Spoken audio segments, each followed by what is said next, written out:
kagalakan at gitara at ang kaaya-ayang lira.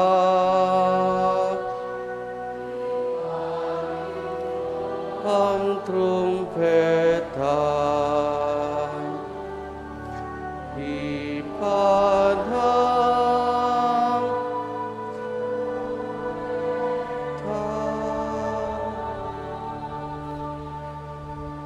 sa ngalan ng Ama, ng Anak at ng Espiritu Santo. Amen. Sumainyo ang Panginoon. At sumainyo rin. Mga kapatid, ngayong ating sisimulan ng ating nobenaryo para sa kamahal-mahalang puso ng ating Panginoon, hilingin natin patuloy ang biyaya ng ating Panginoon Kristo upang ang puso natin ay mahubog ayon sa kanyang puso. At isang magandang pamamaraan dito ay pamumuhay sa pagmamahal. Sa pasimula po ng ating pagdiriwang ng banal na misa upang tayo maging marapat makibahagi, aminin natin ang ating mga kasalanan. Inaamin ko sa makapangyarihang Diyos at sa inyo mga kapatid, na lubha ko nagkasala sa isip, sa salita at sa gawa, at sa aking pagkukulang. Kaya isinasamo ko sa mahal na Birheng Maria, sa lahat ng mga anghel at mga banal, at sa inyo mga kapatid na ako'y panalangin sa Panginoong ating Diyos. Kaawaan tayo na makapangyarihang Diyos, patawarin tayo sa ating mga kasalanan at patnubayan tayo hanggang sa buhay na walang hanggan. Amen. Amen.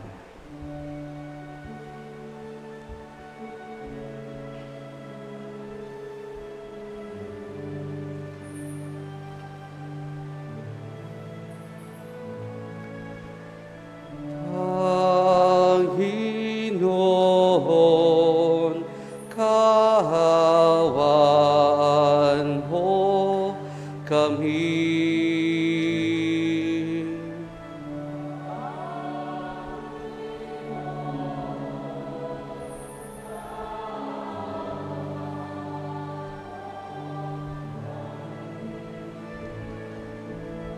Kristo, kaawaan mo kami.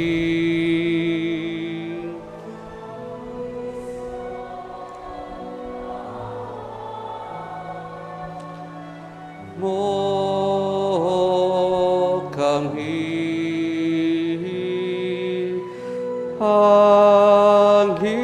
Panginoon, kaawaan mo kami.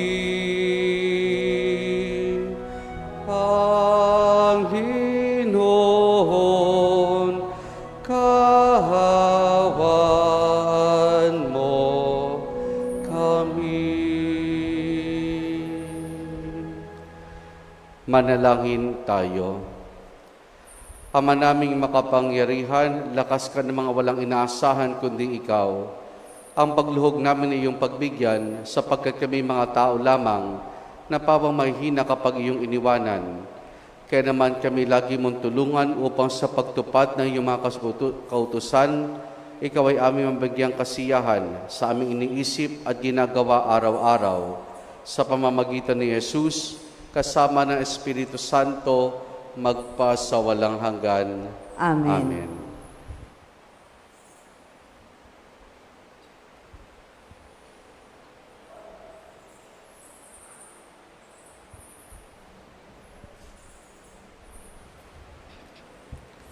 Ang salita ng Diyos mula sa unang aklat ng mga hari. Nang patay na si Nabat, sinabi ng Panginoon kay Elias na taga-Tisbe, "Madali ka, puntahan mo si Haring Akab.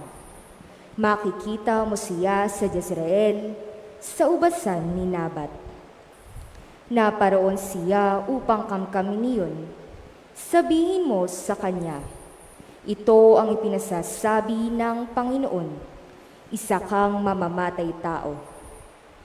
Ngayon na may pangangamkam ang ginagawa mo, kung saan hinimod ng mga aso ang dugo ni Nabat, doon din hihimuri ng mga aso ang iyong dugo. Sinabi ni Akab kay Elias, "Narito ka na naman, mahigpit kong kaaway." Sagot naman sa kanya ni Elias, "Oo, hinanap kita uli sapagkat nagumon ka sa kasamaan. Malagim na parusa ang babagsak sa iyo." Ganito ang ipinasasabi ng Panginoon, "Itatakwil kita, lilipulin ko ang mga anak mong lalaki, matanda at bata. Parurusahan kita tulad ng ginawa ko sa angka ni Jeroboam na anak ni Nabat at sa angka ni Baasa na anak ni Ahiyas, sapagkat ako'y ginalit mo at ibinulid mo ang Israel sa pagkakasala. Ito naman ang sumpa laban kay Jezebel. Kakanin siya ng mga aso sa nasasakupan ng Jezreel. Sino man sa angka ni Akab ang mamatay sa bayan ay kakanin ng mga aso. Sino mang mamatay sa bukid ay kakanin ng mga uwak. Dahil sa mga sulsol ni Jezebel, nagumon si Akab sa paggawa ng masama sa paningin ng Panginoon. Sumamba rin siya sa mga Diyos-Diyosan, gaya ng mga Amoreo na pinalayas ng Panginoon pagdating ng bayang Israel sa lupaing iyon. Nang marinig ni Akab ang mga sinabi ng propeta, ginawak niya ang kanyang damit, nagsuot ng sako, at di hinubad iyon kahit sa pagtulog. Nag-ayuno siya bilang tanda ng malaking kalungkutan. Kaya't sinabi ng Panginoon kay Elias, "Hindi mo ba napansin kung paano nagpapakababa sa harapan ko si Akab? Sapagkat nagpakababa siya, hindi ko itutuloy ang parusa sa kanya habang siya'y nabubuhay. Ngunit pagkamatay niya, parurusahan ko ang kanyang angkan." Ang salita ng Diyos. Salamat sa Diyos. Tugon sa Salmo, "Poon iyong kaawaan, kaming sa iyo'y nagsisuway." Poon iyong kaawaan, kaming sa iyo'y nagsisuway. Ako'y kaawaan, o mahal kong Diyos, sang-ayon sa iyong kagandahang loob. Mga kasalanan ko'y iyong pawiin, ayon din sa iyong pag-ibig sa akin. Hugasan mo sana ang aking karumhan, dalisayin mo ang aking kasalanan. Poon iyong kaawaan, kaming sa iyo'y nagsisuway. Ang pagsalansang ko ay kinikilala, laging nasa isip ko at alaala. Sa iyo lang ako nagkasalang tunay, at ang nagawa ko'y di mo nagustuhan. Poon iyong kaawaan, kaming sa iyo'y nagsisuway. Ang kasalanan ko'y iyon nang limutin, lahat kong nagawang masamay pawiin. Ingatan mo ako, Diyos kong manunubos, ang pagliligtas mo'y galak kong ibabantog. Poon iyong kaawaan, kaming sa iyo'y nagsisuway. Magsitayo po ang lahat.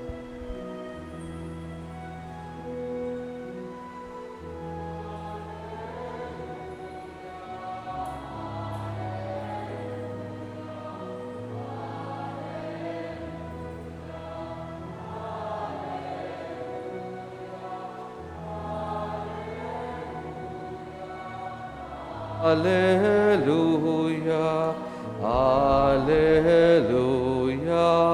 Alleluia.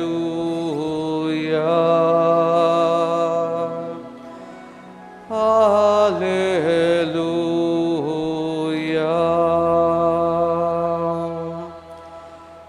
Sumainyo ang Panginoon. At sumainyo rin. Ang mabuting balita ng Panginoon ayon kay San Mateo. Papuri sa iyo, Panginoon.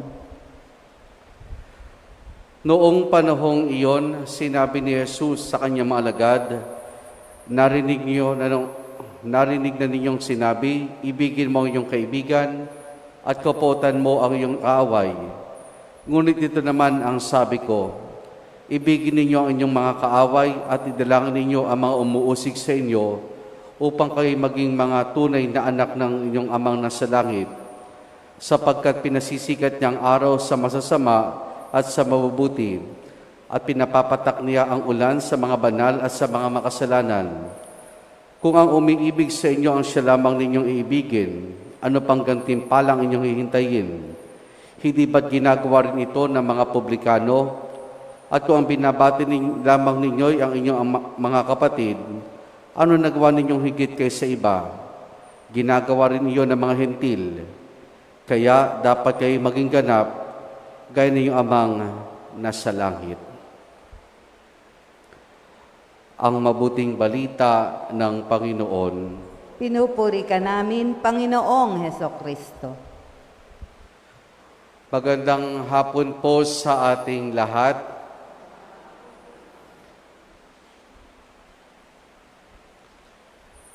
Maganda po ang ating mga pagbasa ngayong araw at tungkol sa pag-ibig. Pero hindi lamang basta pag-ibig, kundi pag-ibig na dapat iniukol natin sa ating kapwa. Pero sa Ebanghelyo ay tinukoy mismo ng Panginoon kung sino yung dapat pa rin nating ibigin. At sino tinukoy ng ating Panginoon? Ang ating mga kaaway. Kung sa lumang tipan, sinasabi na ibigin mo yung mga kaibigan, kaputan mo yung mga kaaway, madali iyan. Madaling mahalin natin mga kaibigan, madaling magtanim ng sama ng loob at galit sa ating mga kaaway. Sabi nga, hindi na kailangang i-memorize yan. Dahil alam ko, lahat tayo kayang gawin iyan. Pero ngayon, anong sinasabi sa atin ng Panginoon? Ibigin natin maging ang ating mga kaaway. Pero sino nga bang ating mga kaaway? Kung tatanungin ko po kayo, sino ang ating mga kaaway? Sa ating pong unang pagbasa mula po sa Aklat ng Mga Hari, ay ating natunghayan dito ang pagsusugo ng Diyos kay Elias, kay Haring Akab. At bakit siya isinugo? Sapagkat naging kaaway ng Diyos ang haring ito. At bakit naging kaaway ng Diyos ang haring ito? Sapagkat siya ay nagkasala. Nakagawa siya ng isang napakabigat na kasalanan. At ano iyon? Hindi lang yung pagkamkam dun sa lupain ni Nabat, kundi ang naging instrumento rin siya sa karumal-dumal na naging kamatayan ni Nabat.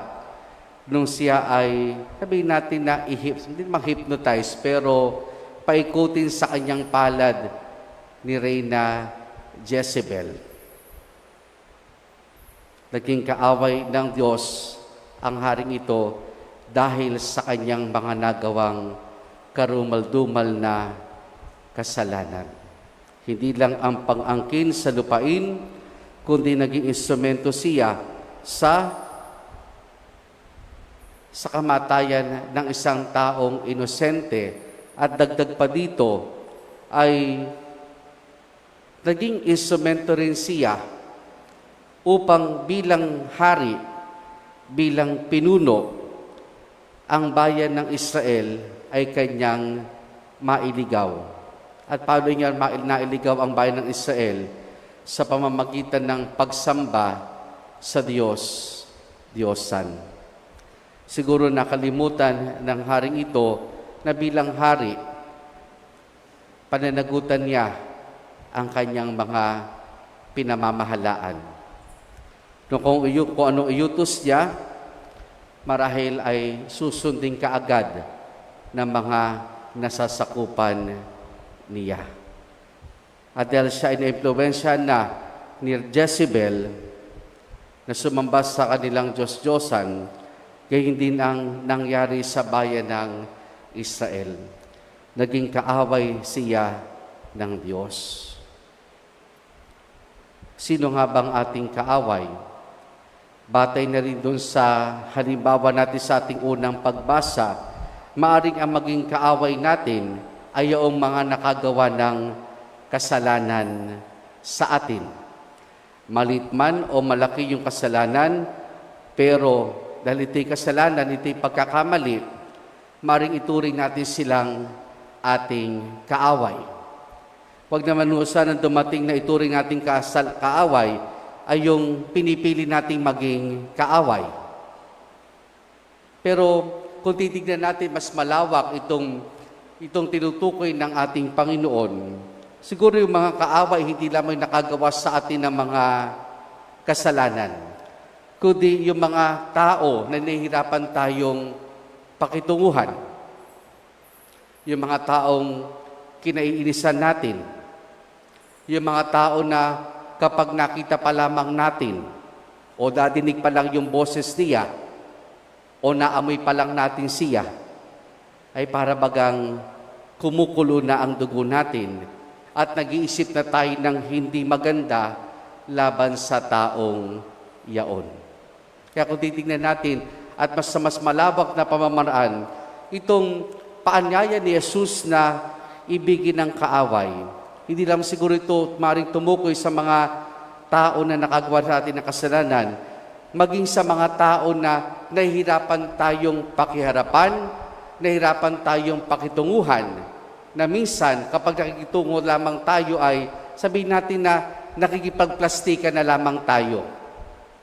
Pagkaharap, mabait. Pero pag nakatalikod na, iba na ang pamamaraan natin. Pero nung sinabi ni Jesus na ibigin mo yung kaaway, hindi man nangahulugan ito na gawing best friend mo siya. Bagkus magkaroon ka ng magandang pamamaraan ng pakikitungo sa Kanya. Magkaroon ka ng magandang pakikitungo sa Kanya. Yung maging mabuti pa rin sa Kanya. Di ba may kasabihan nga tayo, keep your friends close and your enemies closer. Keep your friends close, but your enemies closer. Bakit closer ang enemies? Hindi para magmatsyag sa kanila kung anong posible nilang gawin upang sa tulong ng yung pagiging mas malapit sa kanila, matutunan din natin sila na makita hindi lamang yung kahinaan nila, kundi makita yung kabutihan din nilang taglay. Kasi di ba, kapag galit tayo sa isang tao, ano lang nakikita natin sa taong iyon? Pag tinuturing natin kaaway isang tao, ano lamang nakikita natin sa taong iyon? Yung hindi niya magandang katangian, yung pangit niyang katangian, yung kapintasan lamang niya ang tanging makikita natin. If we keep our enemies closer, siguro sa isang banda, yun ang pwedeng gawin natin. But if we keep our enemies closer, siguro yun ang isang magandang makita sa kanila din. Ano yung maganda dun sa taong iyon? Ano yung ano yung kabutihan na tinataglay ng taong iyon?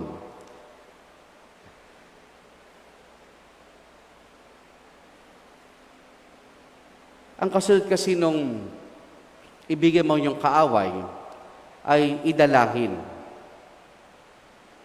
Idalangin sila. Siguro yun isang pamamaraan kung paano natin maisasaboy yung keep your enemies closer sa pamamagitan ng panalangin. Ilapit natin sila sa ating puso at ipagdasal sila. Ilapit natin sila sa ating puso at ipagdasal sila. Kasi habang pinagdarasal natin sila at habang nagdarasal tayo, Nagiging bukas tayo sa pagkilos ng Diyos. Nagiging bukas tayo sa biyaya ng Diyos. At habang nagiging bukas tayo sa pagkilos at sa biyaya ng Diyos, kaya ng Diyos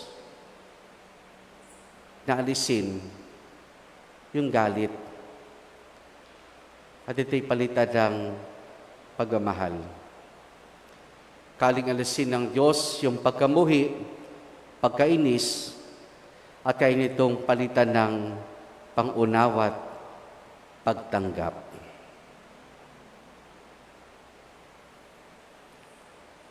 Sa pananalangin, sabihin natin na pinalalambot ng Diyos ang matigas nating puso.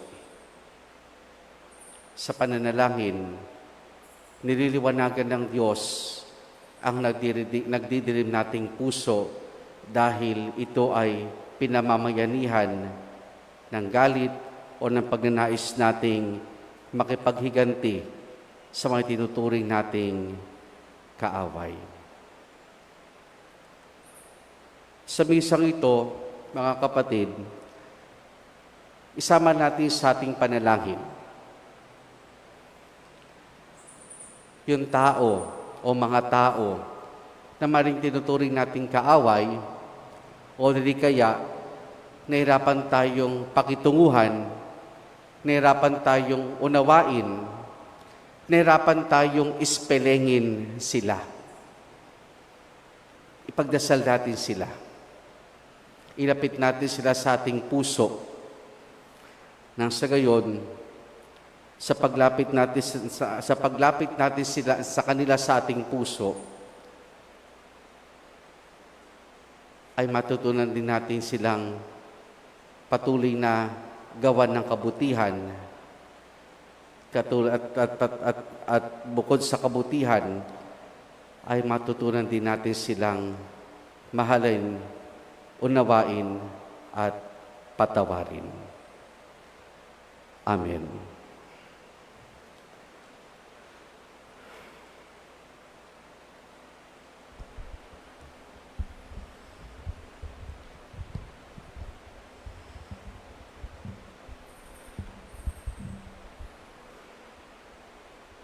Panalangin ng bayan, lumapit tayo sa Ama upang tulungan tayo makasunod sa halimbawa ni Jesus na nag-uutos sa atin na ibigan natin ng ating mga kaaway. Ating itutugon, Ama, tipunin mo kami sa iyong pag-ibig. Ama, tipunin mo kami sa iyong pag-ibig.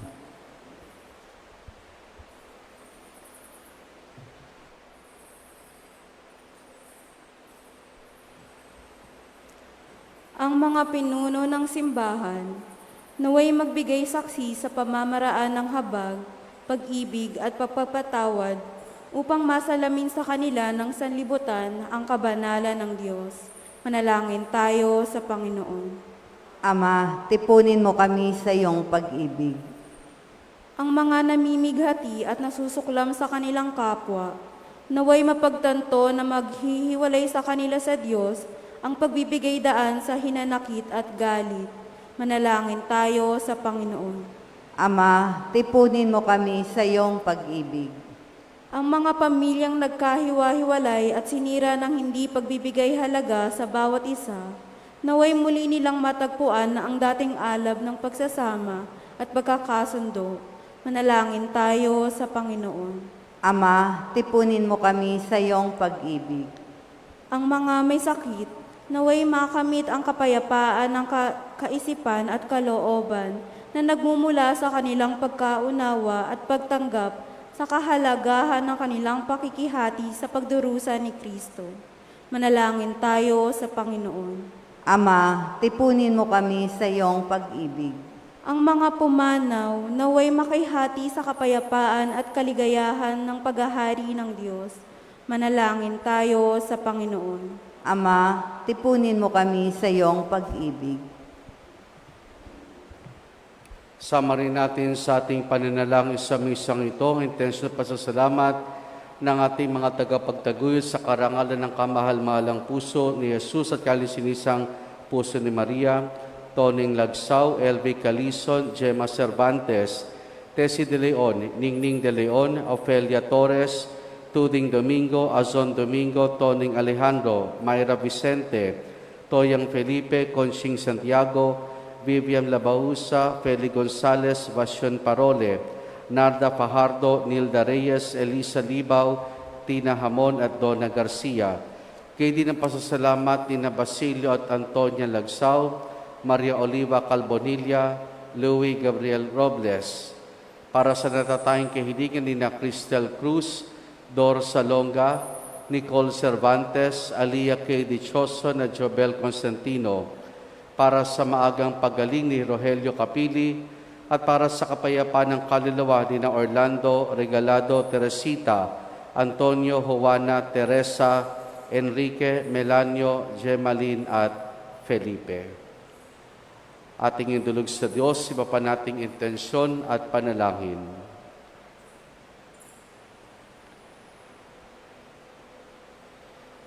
Ama naming Diyos, alam mo kung ano ang mabuti para sa amin. Tanggalin mo ang lahat ng hinakit sa aming mga puso at basbasan mo ang lahat ng aming pagsusumikap na mahalin ang aming kapwa. Hinihiling namin ito sa pamamagitan ni Jesus na aming Panginoon. Amen. Amen. Magsipo po ang lahat, pag-aalay.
Manalangin kayo mga kapatid upang ang paghahain natin ay kalugdan ng Diyos amang makapangyarihan. Tanggapin nawa ng Panginoon itong paghahain sa iyong mga kamay, sa kapurihan niya at karangalan, sa ating kapakinabangan at sa buong sambayan niyang banal. Ama naming lumikha, kami ginawa mong may angking katauhan na dapat pakanin at pangalagaan at iyong dinudulutan ng banal na pakikinabang. Ipagkulob mong kami huwag magkulang sa mga inuukol mo sa aming kapakanan sa pamamagitan ni Jesus kasama ng Espiritu Santo magpasawalang hanggan. Amen. Sumainyo ang Panginoon. At sumainyo rin, Taas sa Diyos sa inyong puso at diwa. tinas na namin sa Panginoon. Pasalamatan natin ang Panginoong ating Diyos. Marapat na siya'y pasalamatan. Ama naming makapangyarihan, tunay nga marapat na ikaw ay aming pasalamatan sa pamamagitan ni Jesus na aming Panginoon. Lubang nabagbag ang kanyang loob sa pagkakamali ng tao sa sansinukob, kahit pinabuti niyang siya ipanganak ng bireng bukod mong pinagpala sa babaeng lahat. Sa labi ng ibing kamatayan kami inagaw ng namatay mong anak.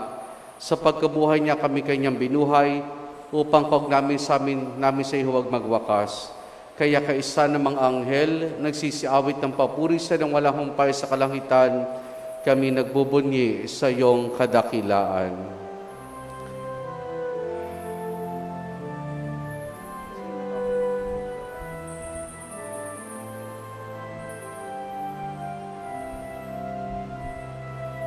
Santo, Santo, Santo, Panginoong Diyos ng mga hukbo, napupuno ang langit at ang lupa ng kaluwalhatian mo. Hosana, Hosana, Hosana sa kaitaasan.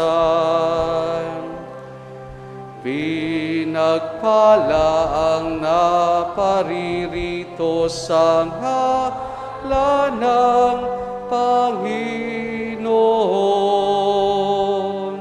Hosana, Hosana, Hosana sa kaitaasan. Hosana, Hosana.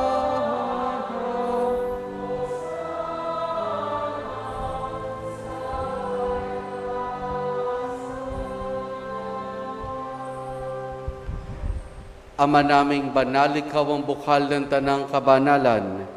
Kaya't sa pamamagitan ng iyong Espiritu, gawin mong banal ang mga kaloob na ito upang para sa amin, maging katawan at dugo ng aming Panginoong Hesukristo. Bago niya pinagtiis ang kusang loob na maging handog, hinawakan niya ang tinapay, pinasalamatan kaniya, pinaghati-hati na yon. Iniabot sa kanya maalagad at sinabi, tanggapin ninyong lahat ito at kanin itong aking katawan na ihahandog para sa inyo.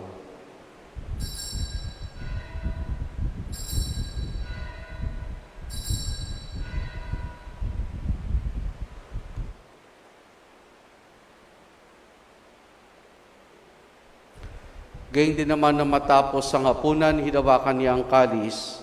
Muli kanyang pinasalamatan. Iniabot niya ang kalis sa kanyang malagad at sinabi, tanggapin ninyong lahat ito at inumin itong kalis ng aking dugo, ng bago't wala hanggang tipan. Ang aking dugo na ibubuhos para sa inyo at para sa lahat sa kapagpapatawad ng mga kasalanan. Gawin ninyo ito sa pag-alaala sa akin.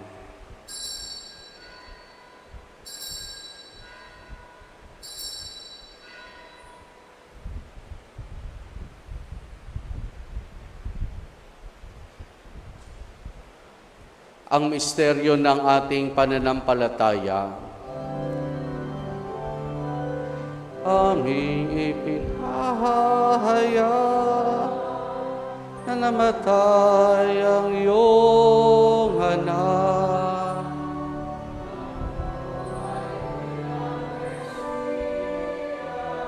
At magpabalik sa wakas para mahayag sa lahat.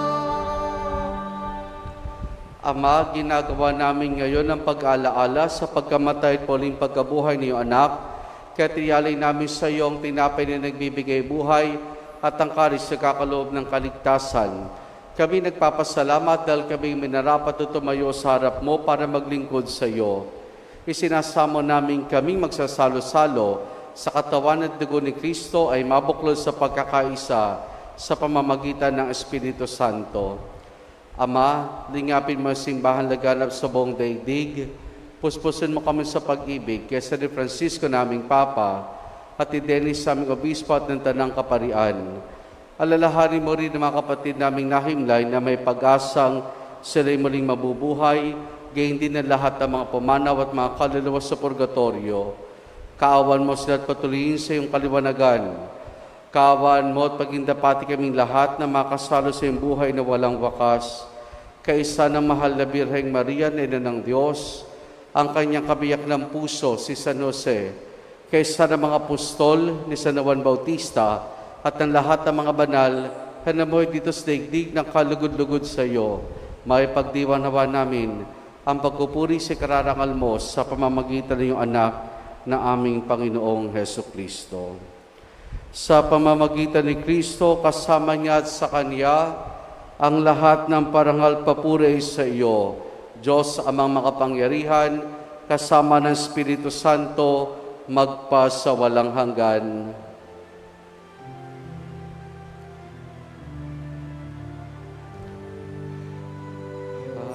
Amen, amen, amen, amen, amen, amen, amen,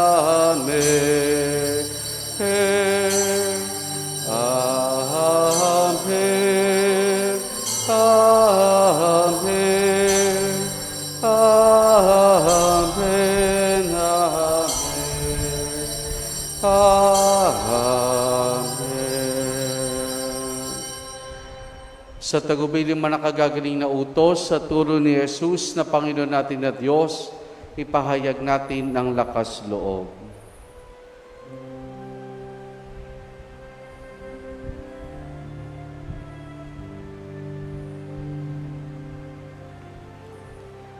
Ama namin, sumasalangit ka, sambahin ang ngalan mo,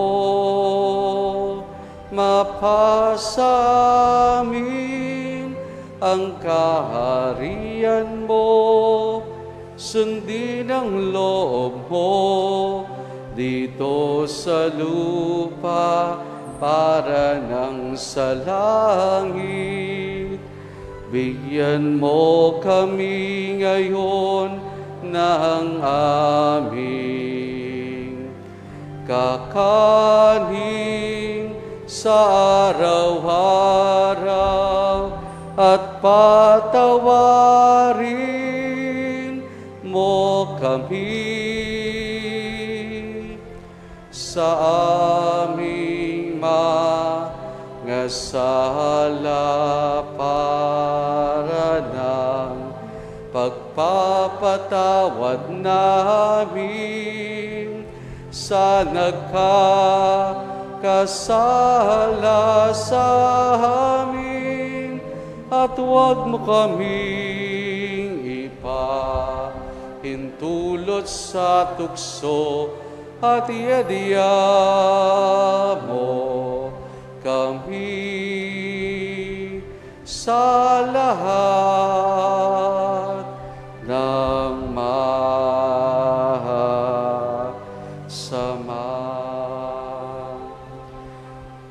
hinihiling namin kay Maria sa lahat ng masama, pagkalooban ng kapayapaan araw-araw, iligtas sa kasalanan, at ilayos lahat ng kapahamakan, samantalang aming masayang pinananabikan ang dakilang araw ng pagpapahayag ng tagapagligtas naming si Jesucristo. Sapagkat iyo ang kaharian at ang kapangyarihan at ang kapurihan magpakailanman. Amen. Panginoong Jesucristo, sinabi mo sa iyong mga apostol, kapayapaan na iniwan ko sa inyong aking kapayapaan ibinibigay ko sa inyo. Tunghayan mong aming pananampalataya, katwag ang aming mga pagkakasala, pagkalooban mo kami ng kapayapaan at pagkakaisa ayon sa iyong kalooban, kasama ng Espiritu Santo magpa sa walang hanggan. Amen. Ang kapayapaan ng Panginoon ay lagi nawang sumainyo. At sumainyo rin. Mga kapatid, maghangad at magbahagi po tayo ng kapayapaan ni Jesus sa isa't isa. Peace be with you po.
Dona nobis paz.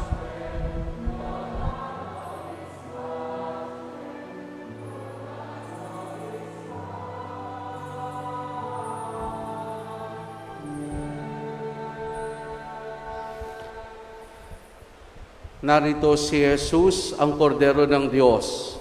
Siya nag-aalis sa mga kasalanan ng sanlibutan. Mapalad ang mga inaanayahan niya makiisa sa kanyang banal na piging. Panginoon, hindi ako karapat-dapat na magpatuloy sa iyo.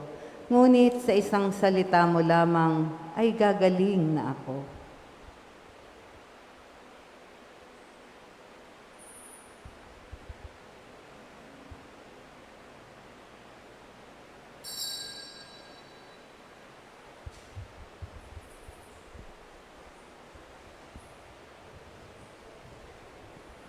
Espiritual na pagtanggap ng komunyon.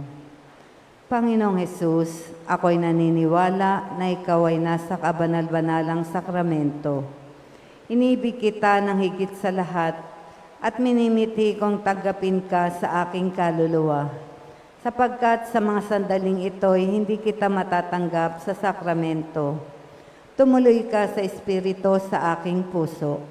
Niyayakap kita na para bagang naririto ka na at inialay ko ng buong buo ang aking sarili sa iyo. Huwag mo pong hayaang mawalay ako sa iyo. Amen.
Manalangin tayo. Ama naming mapagmahal, ang pinagsuluhan naming banal na pakikinabang na nagpapahiwatig na iyong pakikisa sa talang narito nakikipagdiwang ay magdulot nawa ng pagkakaisa sa iyong sambayanan sa pamamagitan ni Jesus kasama ng Espiritu Santo magpa sa walang hanggan. Amen. Sumainyo ang Panginoon At sumainyo rin. at pagpalain tayong lahat ng mabutit mapagmahal na Diyos sa Ama, Anak at Espiritu Santo. Amen. Naialin na natin ang pagdiriwan ng banal na misa, humayo tayo at magmahal. Salamat sa Diyos. Purihin po natin ang ating Panginoon.